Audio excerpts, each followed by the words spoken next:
Nosso texto é Atos, capítulo 3, do verso 12 até o verso 20. Atos 3, de 12 a 20. Vamos fazer essa leitura alternada? Os homens comigo lendo os versos pares e as mulheres os ímpares. Homens comigo. E quando Pedro viu isso, disse ao povo: homens israelitas, por que vos maravilhais disto? Ou por que olhais tanto para nós, como se por nosso próprio poder ou santidade fizéssemos andar este homem? O Deus de Abraão, de Isaque e de Jacó, o Deus de nossos pais, glorificou a seu Filho Jesus, a quem vós entregastes e que perante a face de Pilatos negastes, tendo ele determinado que fosse solto. Mas vós negastes o santo e o justo, e pedistes que se vos desse um homem homicida. E mataste o príncipe da vida, ao qual Deus ressuscitou dentre os mortos, do que nós somos testemunhas. E pela fé no seu nome, fez o seu nome fortalecer a este que vedes e conheceis. Sim, a fé que vem por ele deu a este, na presença de todos vós, esta perfeita saúde.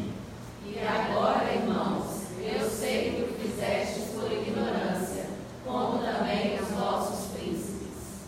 Mas Deus assim cumpriu o que já dantes pela boca de todos os seus profetas havia anunciado, que o Cristo havia de padecer.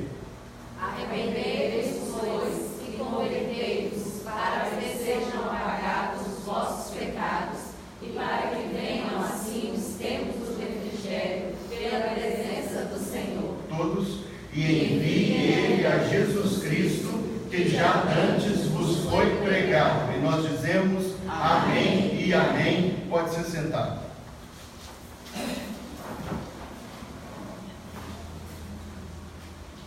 Deus dirigiu Pedro e João a irem ao templo para fazer um grande sinal, uma cura de um homem que já jazia paralítico, mendigando à porta daquele templo fazia muito tempo, anos e anos, na hora de maior confluência de pessoas naquele lugar. Às 3 horas da tarde era a hora tradicional, local, da religião, da cultura daquele templo, da cidade de Jerusalém, que as pessoas fossem ao templo para orar. Havia uma multidão, talvez milhares de pessoas que testemunharam aquele milagre. Esta direção foi dada pelo Espírito de Deus. E nós já vivemos isso talvez em nossa vida, quando o Senhor nos levou a determinado lugar e determinada hora para que encontrássemos com determinada pessoa. Mas no caso, eles foram dirigidos por Deus para ir ao encontro de uma multidão imensa. E nós, quando lemos a primeira parte deste capítulo, dissemos aos irmãos que nós podemos detectar ali e aqui as evidências da presença de Jesus conosco, nosso Senhor, que não nos deixa. Mas aquele milagre causou um espanto geral àquele grupo de pessoas que se reuniu então para ver o que havia acontecido.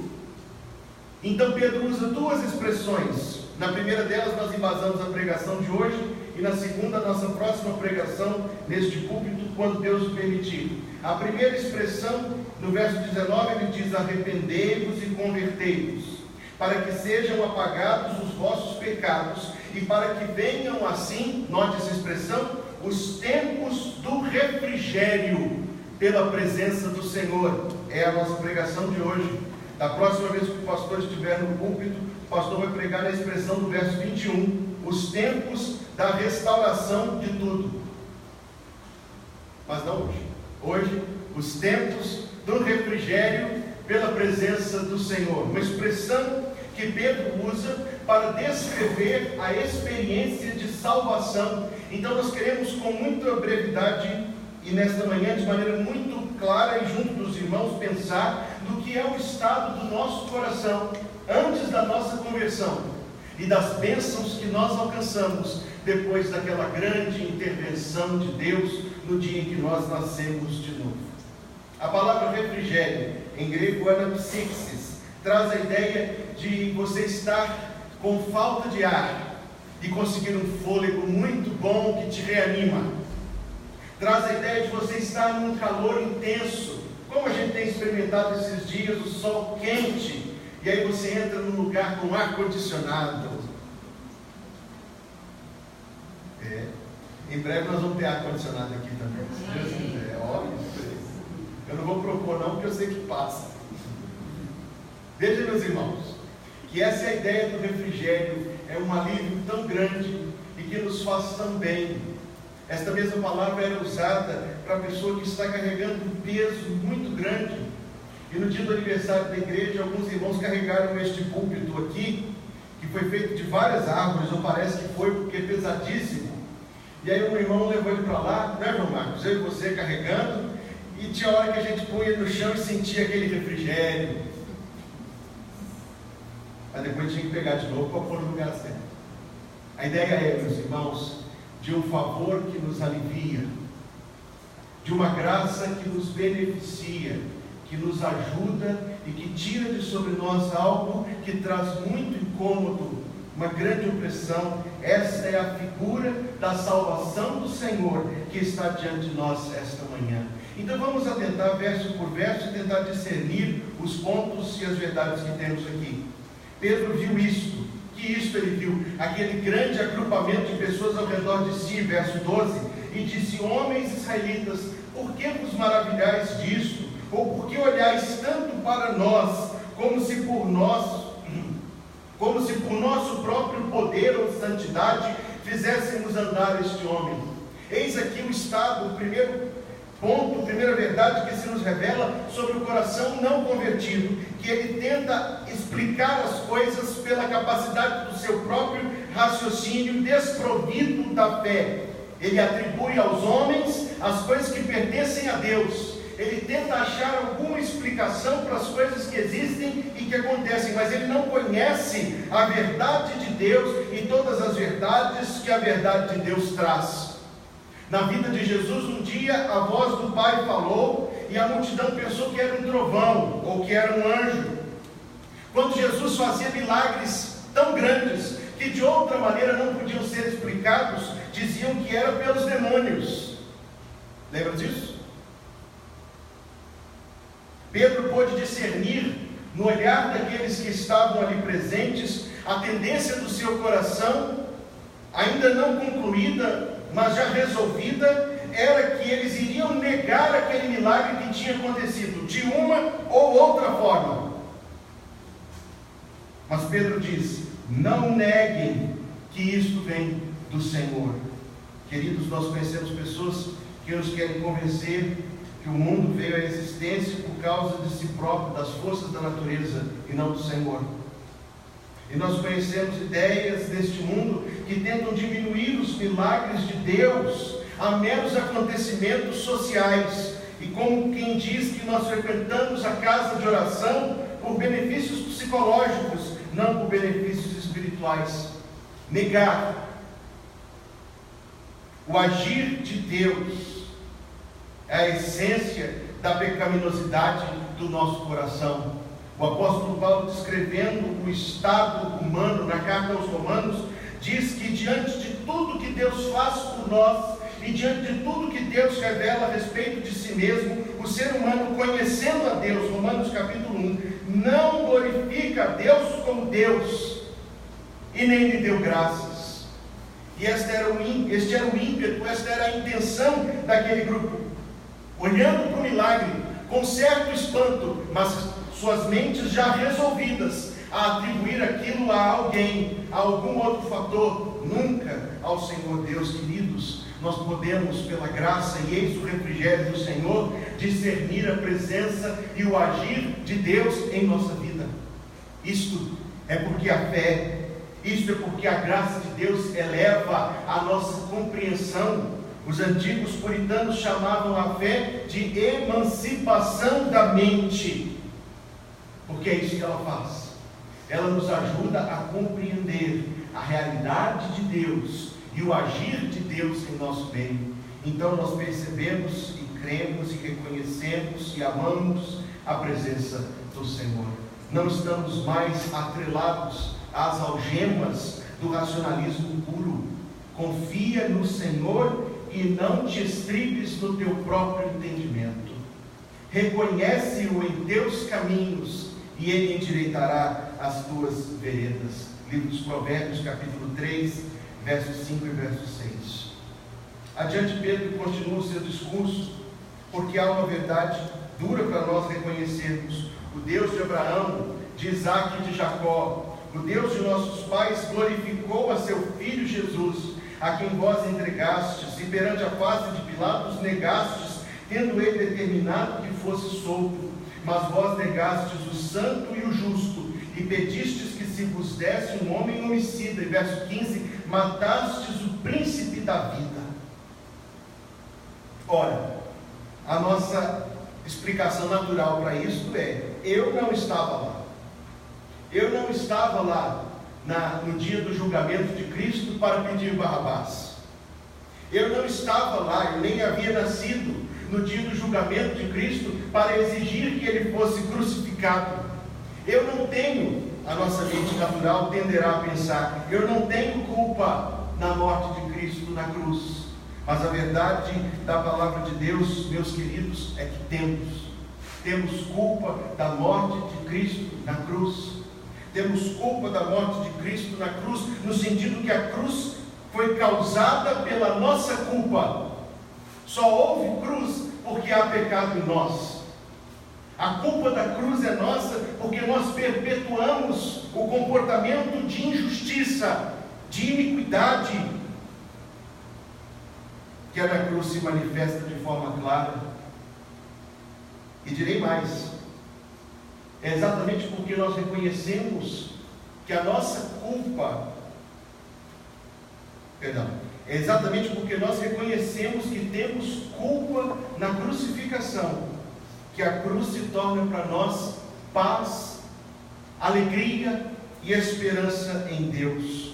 Pedro disse: levando Ele mesmo em seu corpo os nossos pecados sobre o madeiro, e pelas suas feridas fostes sarados.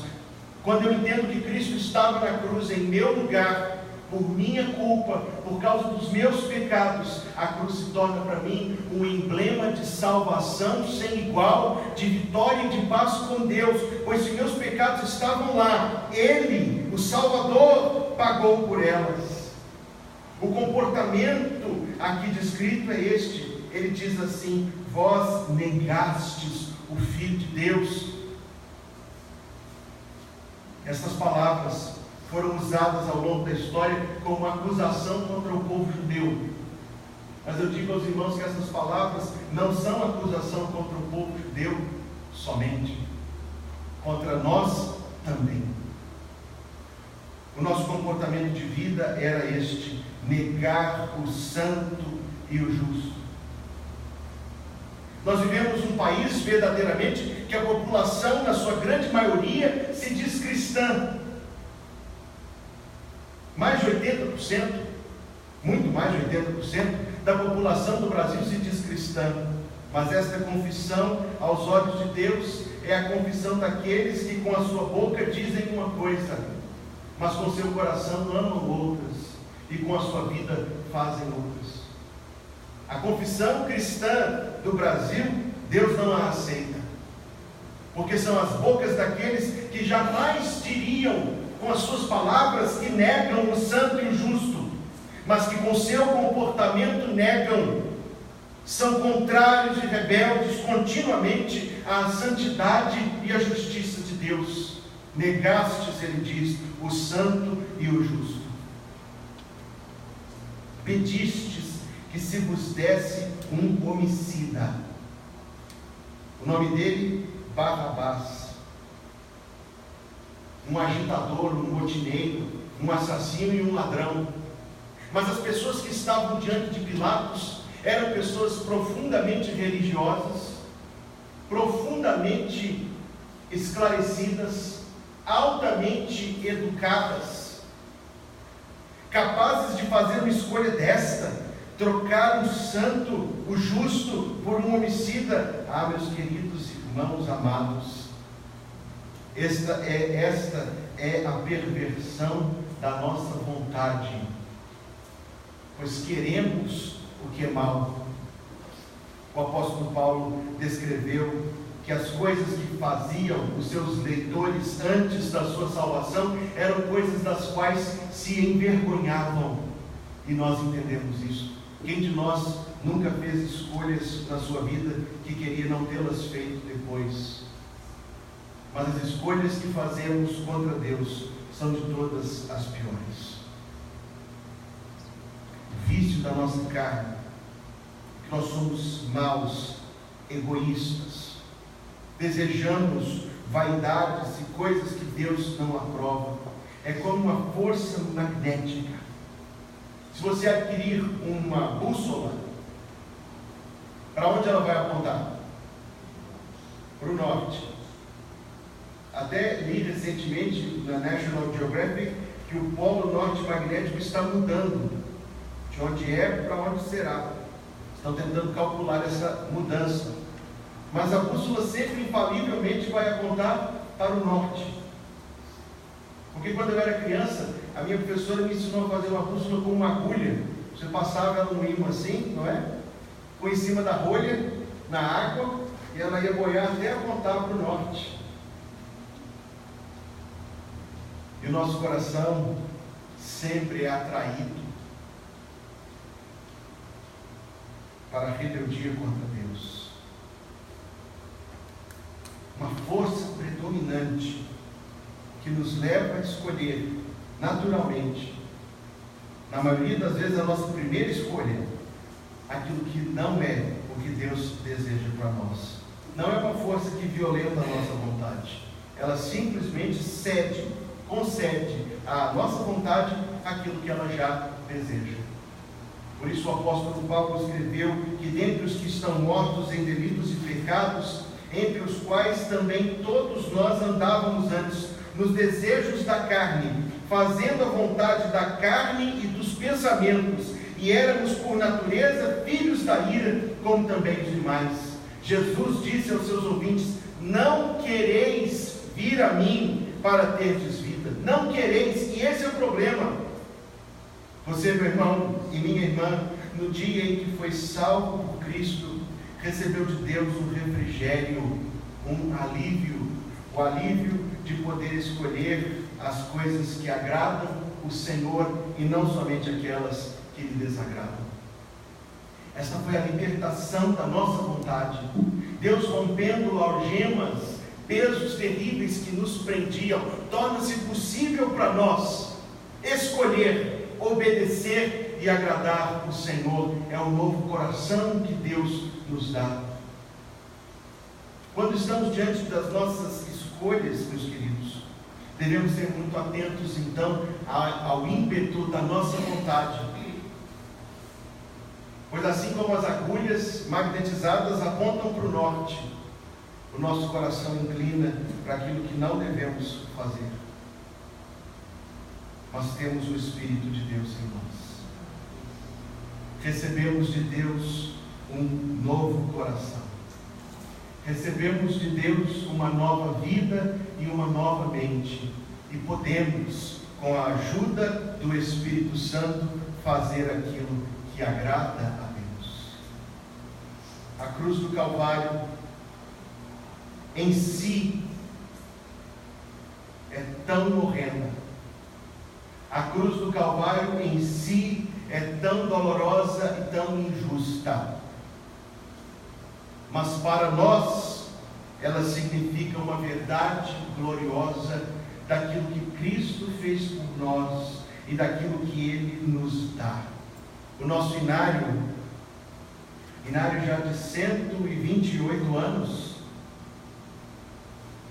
o nosso inário tem um hino que escreve as seguintes palavras: todo o peso do castigo, punição que mereci, lá na cruz, supremo amigo, foi lançada sobre ti.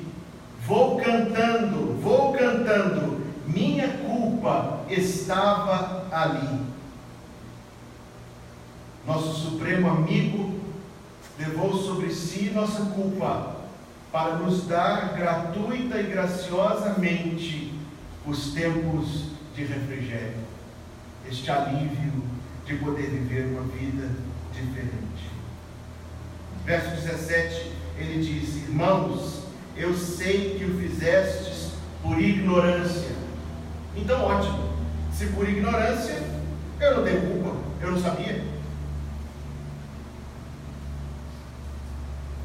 A ignorância de Deus, a ignorância da salvação, a ignorância da palavra de Deus é uma ignorância voluntária de quem é ignorante porque quer ser e porque quer permanecer ignorante das coisas de Deus. Mas ele diz: irmãos, eu sei que o fizestes por ignorância, arrependei-vos, ele diz, e convertei-vos. Ignorância, separação de Deus, esta é a verdade, completo desconhecimento de Deus. Então, no dia do juízo, alguém se apresentará diante de Deus e dirá assim: Senhor, se o Senhor tivesse colocado um pregador mais interessante para pregar, talvez eu teria me convertido. Outro responderá ao Senhor: Senhor, se na igreja não houvesse pessoas tão difíceis de conviver, talvez eu teria me convertido. Senhor, se o Senhor tivesse proibido os clubes de abrirem no domingo, Senhor, talvez eu teria me convertido. A verdade é que a ignorância da humanidade de Deus é ignorância voluntária. Mas nisto vem os tempos do refrigério, porque Deus desta ignorância nos liberta. Ouça estas palavras: lembrai-vos de que vós, no outro tempo, erais gentios na carne, que naquele tempo estáveis sem Cristo, separados do povo de Deus, estranhos às alianças da promessa, sem Deus no mundo. Sabe quem se qualifica para estas palavras que ouvistes, meus irmãos? Todos nós. Quem se qualifica para esses requisitos? Todos nós. Éramos gentios na carne, sem Cristo, separados do povo de Deus, estranhos às alianças, sem esperança e sem Deus no mundo. Isto é Efésios 2, 11 e 12. Mas agora em Cristo Jesus, vós que antes estáveis longe, já pelo sangue de Cristo chegastes perto. Por ignorância o fizestes, ele diz. Arrependei-vos. Arrependei-vos e convertei-vos, para que sejam apagados os vossos pecados. Que promessa de paz e que promessa de perdão Deus nos dá, e para que venham, eu vou insistir nesta expressão, os tempos de refrigério pela presença do Senhor. Esta é a linguagem com a qual Ele nos diz o que é a salvação. Esta é a forma como Ele tenta colocar para os seus ouvintes e para nós na manhã de hoje o que é isso que Deus faz, o peso que Deus tira de sobre nós. Deus nos liberta da ignorância, mas note, tempos de refrigério pela presença do Senhor. Porque antes da salvação, como o texto que ele diz, nós estávamos sem Deus, separados do povo de Deus. E é pela graça de Deus somente que essa separação é quebrada, que a aproximação existe. Não é nós que nos aproximamos de Deus, é Deus quem se aproxima de nós. No dia de Natal, eu preguei uma mensagem e pedi a Michele que lesse um poema antes, de mesmo título: Se Ele Não Vier. Mas eu continuo a pensar nesta expressão e na extensão do que ela significa. O que seria o mundo se Jesus Cristo não viesse? O Evangelho alimenta a nossa imaginação. Sabemos que houve um vilarejo chamado Naim, e sabemos somente pela Bíblia, porque ainda não foi descoberto as ruínas dessa cidade. Mas sabemos que naquele vilarejo viveu uma mulher viúva que perdeu seu filho. E sabemos que enquanto se levava o caixão para o sepultamento, o Salvador, a vida, o príncipe da vida, como ele é apresentado para nós no verso 15, transformou o dia de lamento em dia de alegria. Mas se ele não viesse ao mundo, aquele seria o fim da história. Pedro e João continuariam a pescar. Talvez pescariam até desenvolver artrite, pelo movimento de refazer rede todo dia. E só. Zaqueu continuaria a roubar o povo. A mulher que fazia 12 anos sangrava, teria sangrado até a morte. E a menina de 12 anos, que pena, teria deixado a casa de Jairo mais vazia. Os leprosos continuariam na sua lepra, os cegos na sua cegueira. Se ele não viesse ao mundo, Marta e Maria, as duas irmãs de Lázaro, ficariam desamparadas do mundo. Se ele não viesse ao mundo, eu iria para o inferno. Se ele não viesse ao mundo, eu não iria sozinho.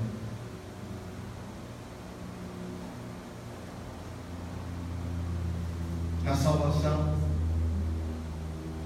em que Cristo é revelado aos nossos olhos de uma forma tão bela e maravilhosa pelo Espírito Santo, e nós olhamos para o Salvador como se fosse pela primeira vez em toda a sua glória e majestade diante de nós, porque o Espírito Santo descamou os nossos olhos da cegueira espiritual. Na salvação, em que a palavra de Deus se torna um livro vivo e que fala conosco. Na salvação, em que o próprio Deus vem habitar em nosso coração, instilando em nós coragem e fé e certeza e convicção. Na salvação, vem os tempos de refrigério pela presença do Senhor.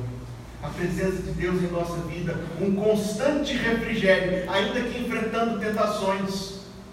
A presença de Cristo, a companhia de Cristo, a comunhão com Ele, um constante refrigério, alívio, ainda que enfrentando as durezas da vida.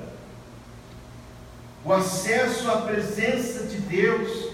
Então Pedro aponta para aquele homem curado e diz: pela fé no seu nome, fez o seu nome fortalecer a este que vedes e conheceis. Sim, a fé que vem por ele deu a este, na presença de todos vós, esta perfeita saúde.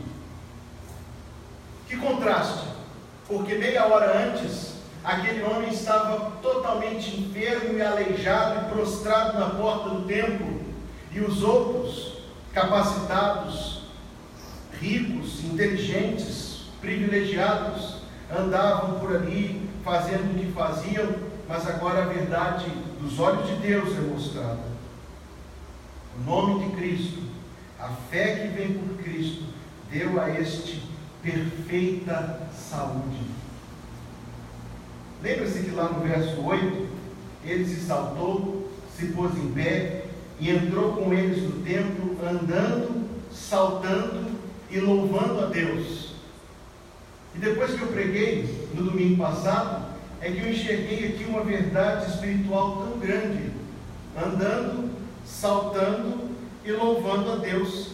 3 diferentes tipos de cura que Deus concedeu a ele: o andar, a cura física; o saltar de alegria, a cura das suas emoções; o louvar a Deus, a cura da sua alma. Queridos, recebemos nós o Evangelho como cura de Deus para a nossa vida, cura de nossas emoções, cura de nossos sentimentos, pois que Deus nos dá um coração livre e liberto para viver sem amargura, sem inveja, livre destes sentimentos tão carnais. Deus de todos eles já nos libertou, e podemos viver esta libertação, podemos viver nesta alegria espiritual, neste gozo indizível e glorioso do qual Pedro escreveu na sua primeira carta, saltando. Eu não sei se você precisa pular na igreja para expressar isso.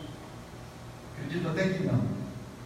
Mas acredito que você pode conhecer a alegria do Senhor, a alegria da salvação, perfeita saúde, louvando a Deus, a alma curada por Deus, para fazer aquilo que é a sua função natural.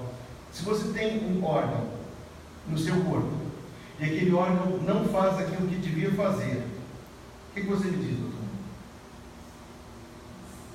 Não está bom, não é verdade? Se você tem um pulmão para respirar, e ele não respira, o que você me diz? Se você tem um estômago para digerir comida, e ele não digere, como está o seu estômago? Não está bom. Se a sua pele ficar amarela, é porque seu fígado não está bom.